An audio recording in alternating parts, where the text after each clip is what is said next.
এখন আগে তো জিকির করছেন জবানে। আগে তো জবানে জিকির করছি, ওহনো তো জবানে জিকির করি লা ইলাহা ইল্লাল্লাহ। কে জিকিরের নিয়ম কি ঘুরছে নাহি? কোন নিয়মে জিকির করো না গো, একটু কয়ে দিন। এখন জিকির করবেন শ্বাসে।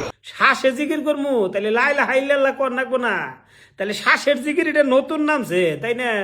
ও তাহলে শ্বাসের জিকির কি আগে করো নাকি? মাথার একটু নিচে নামাইবেন, মাথাটা একটু নিচে নামামু তাহলে দেহনছে ওই নাহি। নামাইয়ে জোরে উপরে শ্বাস টানবেন। তারপর জোরে উপরে শ্বাস টানমু, দেহ নয় নাহি। ওইসে কি হুজুর? এরকম ওই রকমই তো করলাম, তাইলে দেহ না আবার করি হয় নাহি। অনইছে তাইলে শ্বাস টানার নাগে কিবা করে ওটা দেখলাম, হার মুখ কিবা করে হেঁটে কোন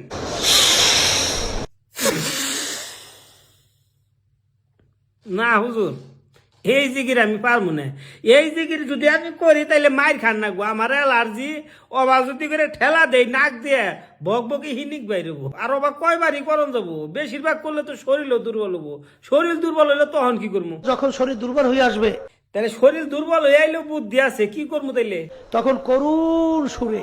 ও তখন আবার করুন সুরে, মানে কান্দা কান্দা কি কর নাকবো? কি কর নাকবো কোন সেটি হুজুর?